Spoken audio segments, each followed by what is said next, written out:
ایران پر حملوں کی تازہ ترین سلسلے کو مکمل کر لیا۔ ایران کے کمانڈ مراکز، فضائی دفاعی تنصیبات اور ساحلی نگرانی مراکز کو نشانہ بنایا۔ بندر عباس میں بھی اہداف کو نشانہ بنایا گیا۔ امریکی سینٹ کام کے مطابق آبنائے ہرمز سے گزرنے والے جہازوں کے لیے خطرہ بننے والی ایران کی فوجی صلاحیت ہدف ہے۔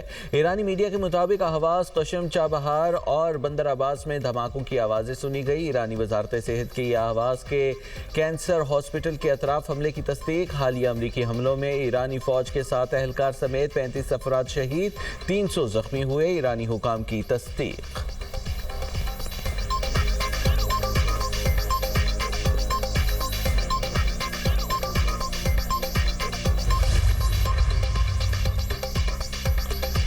امریکہ کے صدر ڈونلڈ ٹرمپ نے ایران میں زمینی فوج بھیجنے پر غور شروع کر دیا۔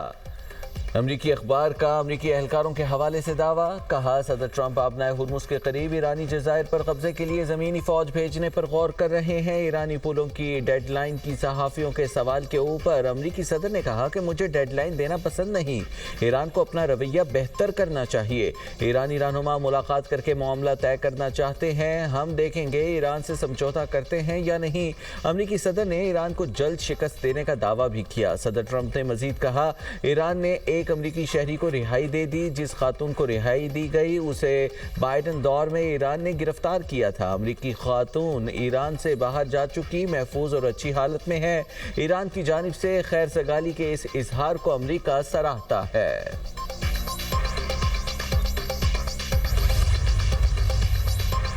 آبنائے ہرمز میں ایرانی انتظامات کا تحفظ قومی سلامتی کے لیے ناگزیر۔ افواج کو دشمن سے مقابلے کی آزادی ہے۔ اسپیکر ایرانی پارلیمنٹ باقر غالباف کہتے ہیں، امریکہ کا مقصد ایرانی نظام کو گرانا اور ملک کو تقسیم کرنا ہے۔ ہمارے پاس مضبوط بننے کے سوا کوئی چارہ نہیں۔ مفاہمتی یادداشت سے فائدہ نہیں ہوتا تو اس پر عمل کا جواز نہیں۔ مذاکرات کا مطلب سمجھوتا کرنا نہیں ہے۔ مذاکرات جنگ کے ساتھ مزاحمت کی حکمت عملی کا حصہ ہے۔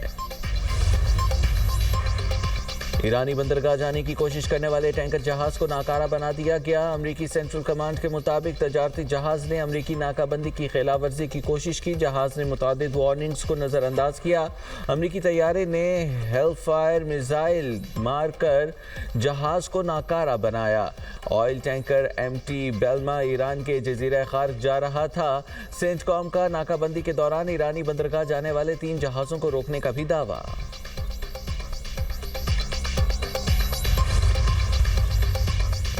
امریکہ کی جانب سے ایران کی بحری ناکہ بندی۔ پاسداران انقلاب کا مشرق وسطی سے تمام توانائی برآمدات روکنے کا اعلان، کہا امریکہ اور اتحادیوں کو فائدہ پہنچانے والے دوسرے تمام راستے بند کر دیں گے۔ علاقائی توانائی کی برآمدات سب کے لیے ہوں گی یا کسی کے لیے بھی نہیں ہوں گی۔ ایرانی حق حکمرانی تسلیم کرنے تک آبنائے ہرمز بند رہے گی۔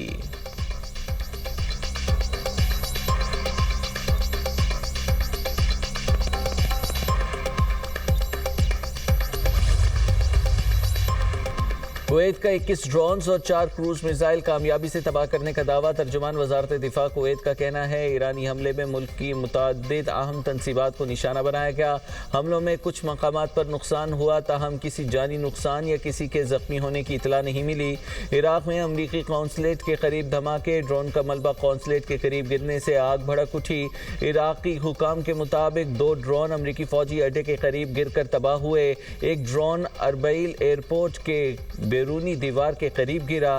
دھماکے کے باعث کچھ پروازوں میں تاخیر ہوئی۔ بحرین میں سائرن کی آوازیں۔ بحرینی وزارت داخلہ کا کہنا ہے کہ عوام حفاظتی اقدامات پر عمل کریں۔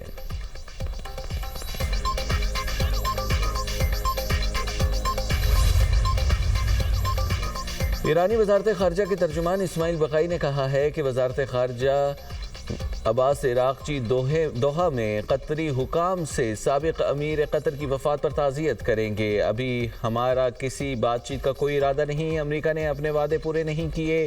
مفاہمتی یادداشت کے تحت اپنی ذمہ داریاں ترک کر دی۔ جب دوسرے فریق نے اپنی ذمہ داریاں ترک کی تو ہمیں بھی اپنی ذمہ داریوں سے گریز کرنا پڑا۔